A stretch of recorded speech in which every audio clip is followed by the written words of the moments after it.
Stated intent, farmers, forest growers and landholders access to domestic and international carbon markets. That's what it's there for. It's not there for any other reason other than to give agriculture the chance to generate a credit. That's why it's supported by both sides of politics. It's not a bad thing.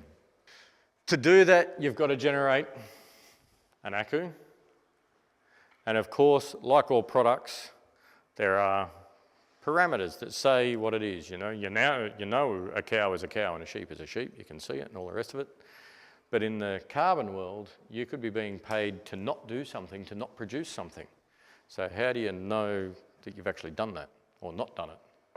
How's the market going to know that they're actually getting something that's real rather than you just rocking up saying, yeah, I stored 100 tonnes down the back shed. No worries. So they've got rules around it. And these ones are really, really important so that you know what a carbon product is. The first one is the baseline. You need to know where you start. So you won't necessarily be able to count just anything. You need to know where you start. So if you're talking about increasing your carbon store and your baseline is there, and then you do something and you increase it there, the idea is that you claim the difference. Or maybe your emissions are going like that, but at this point you've done something that means they go like that. They're still going up, they're just going up less. But if this is your baseline, then you can claim that bit. So you need to know where you start. Now the difficulty about baselines are it's going to change for every project, and there's this thing called a methodology. And the methodology is going to outline how the baseline is set for every project. So it will be different. A good example is feral animal management. So if you look at the population of feral, I always revert back to feral camels because that's what I was trying to do. We know the population of camels is going up, has been going up for years and years and years. It actually goes up exponentially. So if we don't do anything, and it's 2013 now, we know that in 2015 it's going to be up here. And then in 2020 it's going to be up here, which means the emissions are going to go up. And so what they're trying to do, you see here, in this period, there's a clear market failure or a failure of some sort, otherwise these things wouldn't be increasing. So what they're trying to do is say, well, okay, here's another value, here's a market that's going to change the behaviour to make that go down or plateau out or whatever. And they want the market to do that. So you can do the same thing when you look at, and we'll use the example of methane emissions from livestock. And I'll show what that means. If you're talking about baselines in sequestered carbon, then they're generally taken as a flat line. Now sometimes baseline, if you've gone out and cleared a forest, the baseline will be zero, there's nothing there. You know, you've got a scorched earth policy. So you've got a reasonable pasture, but it's not forest material, or it gets bulldozed chained every 10 years or something. Well, the baseline will be at different positions. But this is for the terms of the market, because you also got complexity. If you've got, say you've got, there wouldn't be any in this district, but say you've got someone that's a fairly hard land manager, and their soil carbon or their stored carbon levels are down here somewhere, and you've got someone who's a really good land manager and theirs up here, do you want to reward this guy by he has to do not much at all and his soil carbon, his stored carbon, sequestered carbon is going to go up or something, still well below this guy's, but does he get to claim the difference? Like, do you want to reward that bad behaviour that's got him to that position to start with?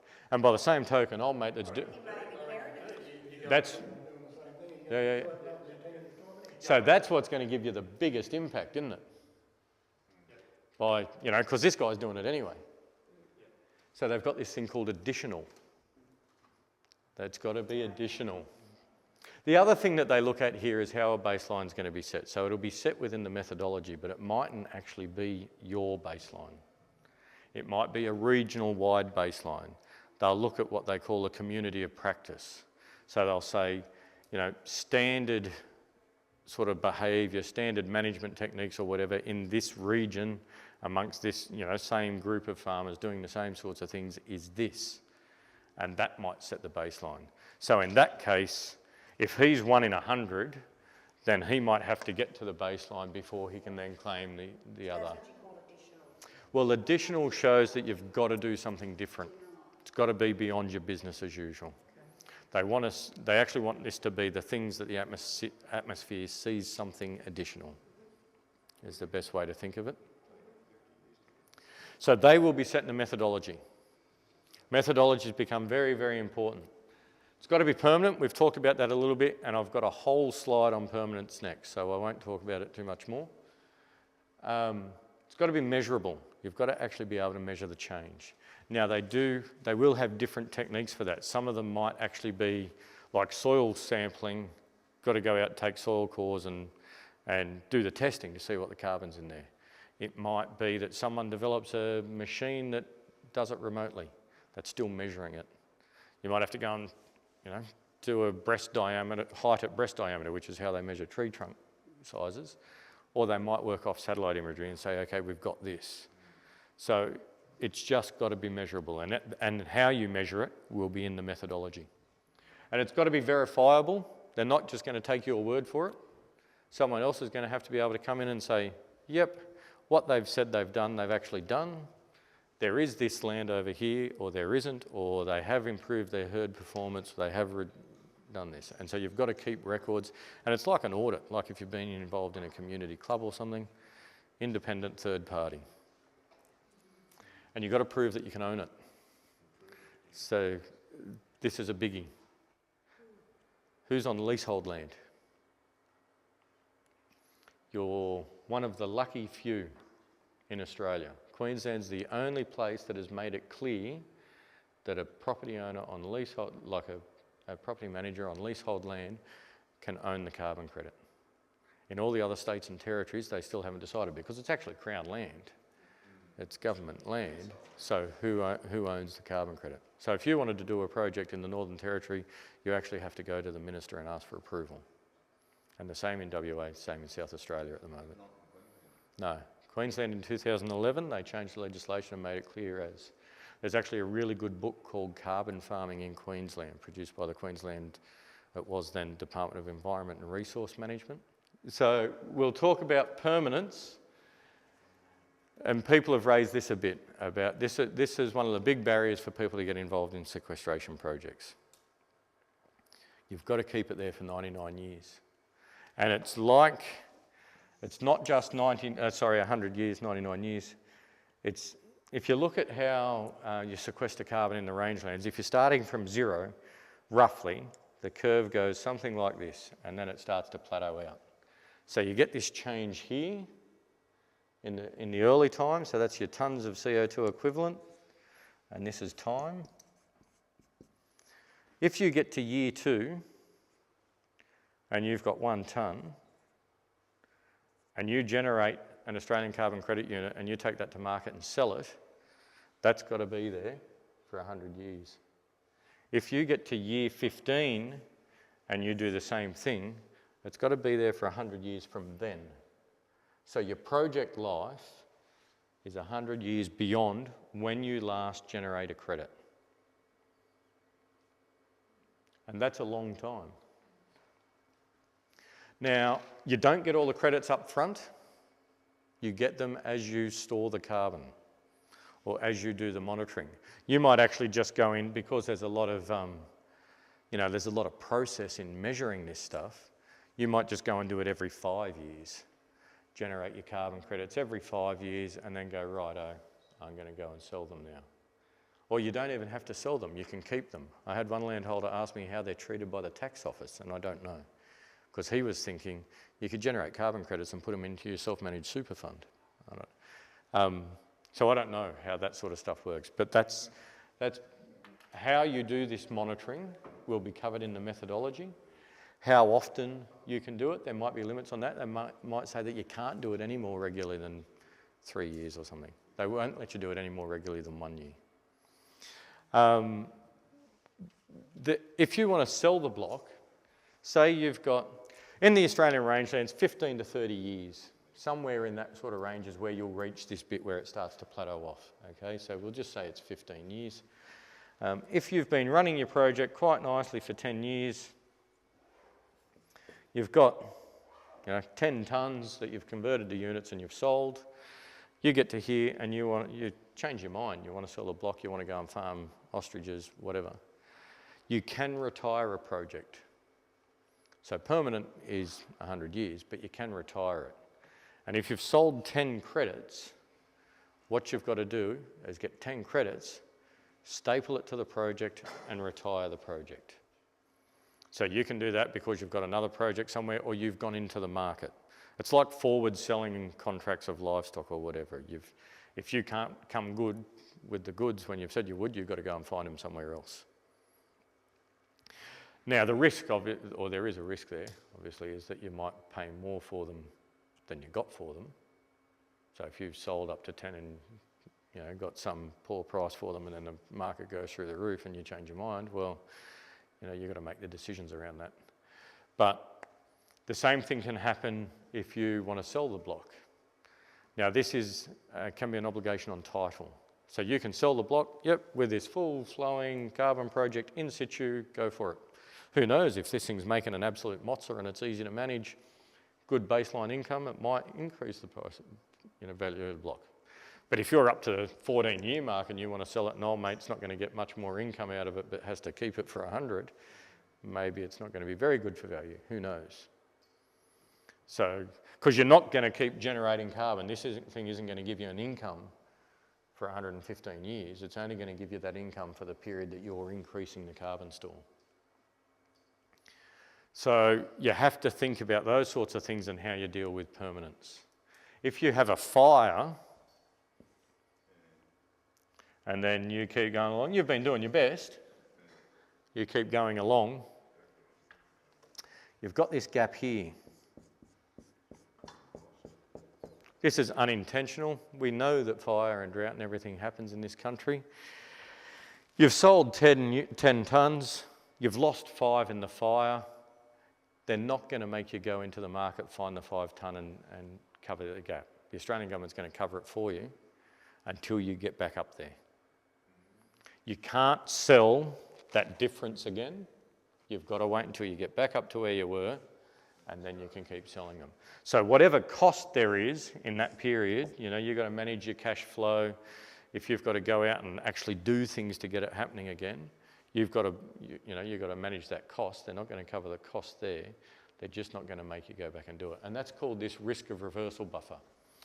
And the way they're going to do that is they're taking 5%. Of every carbon credit unit sold, 5%. So, or more realistically, for every 100, they'll keep 5 of them. Because you need to do that not only in that situation for you, but we actually need to, this is about Australia's national accounts. So it's about sharing the risk nationally so that if Australia says it's done this to reach its international targets by 2020, then it's taking out the variation across seasons and everything. So you either maintain it or you hand back the credits. If you've already sold the credits, you've got to go and find them so you can hand them back. You need to re-establish it. There are penalties if you don't maintain your permanence obligation intentionally. If you go out and put a bulldozer through it, they're not going to be very happy. The risk of reversal buffer actually also covers nationally wrongdoing that can't be managed, like can't be remedied. That's not going to cover you as individual landholders or anything, that's to cover the national accounts. So that's where the crux of the permanence issue comes in. It's a biggie for people. That's why I like emissions avoidance projects. You don't have to worry about permanence. A dead camel's a dead camel. It doesn't come back. Once you've stopped the gases once, you can't go back in time and re-emit them. So if you get past all that and you actually think, want to do a project, you've got to ask yourself, do you actually have a project? And I touched on this before. There's this fantastic thing. You know, there's been ACCUs, there's been CEFs and CFIs and all sorts of ETSs and all sorts of hard to understand stuff. And then they've come up with one of the most simple things that I just think is such a brilliant concept, the positive list and the negative list. Gee, what do you think they stand for? If it's on the positive list, you can do it. If it's on the negative list, you can't. Pretty straightforward. They're actually pretty short. They're updated, so they will change over time. And there's actually a form you can fill in to have things added to them or subtracted from them. So if you think you've got a project, the first thing you've got to do is see, is it on the positive list? So the sorts of things that to be on the positive list, it can't be illegal. That's where the caravanners come in. See, I thought I'd be able to go out and exterminate caravanners, get the avoided emissions from them towing those bloody things all over the country and save the world. But it's illegal. So it can't be on the positive list. The sorts of things that are on there are things like reducing emissions from livestock, reducing emissions from feral herbivores, sequestering carbon, regeneration, growing trees, that sort of stuff. All the good things that we want to see. Now, the sorts of things that are on the negative list are the things we don't want to see. Easiest way to sequester carbon in Western Queensland would have to be prickly weeds, prickle bushes. You can't do it, they're declared species, because there's other bad things about them. You can't drain a wetland to sequester carbon. You can't do these things we don't want to see. You can't do things that have an adverse impact on food security. You can't do things that have an adverse impact on community livelihood. So that's where they try and pick up those other risks. Now, this can change over time, because when you get to one of the interesting ones is like that invasive scrub stuff. So in Western New South Wales, invasive native scrub, mulga country, you know, the acacia, gidgee, whatever you call it. Actually really good at sequestering carbon. From a land management point of view, not so good. In the legislation, it's just treated as a native forest. So it sounds, you know, everyone loves native forests. So you've got to look at how the positive and negative list works, because you can sequester carbon in a native forest. It's not declared weeds, but maybe from a land use perspective and a regional perspective, you want people to be able to do something with it, or not just come out here, like in Western New South Wales where they've got massive goat issues and all the rest of it, just lock it up and leave it, make a mozza and walk away. That's not a good outcome. So what you do is you apply for things to either go on or come off the positive list or the negative list. Hopefully what you want to do is already on there, saves the hassle. They've got out and they put out for public consultation changes to the list. So there's one out at the moment to add water ponding banks for rangelands rehabilitation, for dealing with scalded areas and that sort of stuff. They've put that on, they've put it out for consultation to add that to the positive list. So someone's saying, well, hey, that's a really good thing to do. Yeah, do it for clay pans. It's not necessarily a clay pan even, it's just areas that have historically been overgrazed. It might have been a trough or, you know, whatever. Just that bare scalded country. So these things are updated and they will continue to be updated. They will try and make things on the negative list. If there's a broad scale reason, like you can't use declared species, declared weed species, they'll make it broad scale. Yeah. But they will try and make them as geographically precise as possible, because what you don't want to see here, or what gives us a bad outcome here, might be a positive outcome in southwest WA. And that native forest one's a prime example for it. You know, what's considered a native forest here compared to Tassie, which is where the thinking was, are very different things. The next thing you've got to ask, if you're on the positive list or the negative list, and there are all sorts of things on there, is there a methodology? Now, there's a lot more things on the list than there is methodologies. They haven't been written yet. And the methodology is critical. The methodology is the recipe for what you're going to do. Because you're talking about something that you can't physically hold and all the rest of it, what they do is they say, if you do this, this, this, this and this, then we know you've sequestered a tonne of carbon or you've stopped it being emitted. The methodology outlines things like where it is applicable, what activities you can do, might come down to species type level if you're talking about trees. It will talk about the conditions that you must follow. So there's a thing called the human-induced regeneration of an even-aged forest. Sounds really complicated. That could be myall scrub. It's even-aged. It's human-induced because what you're doing is stopping chaining it. So you've actually done something beyond business as usual to make that forest regenerate. If you can show that you're increasing the carbon store or stopping emissions and it's not on the negative list, then theoretically, yep, if you can get the methodology to work. The negative list is right here, off the website. Yeah, it's really easy to access. But the methodology becomes critical. And that actually, there's a few there that you can read, and they actually, the first part of them actually tells you in words, there's a lot of definitions and stuff, but where it applies, what you can do. The second part of it is calculations, and it tells you what you need to take into account, because like for the feral camel one, you needed to take into account the emissions created by doing the activity. So if you were trucking them to an abattoir for human consumption, you have to take out the emissions from the mustering, the trucking, the processing at the abattoir, and to get your balance. So that's how those sorts of things worked.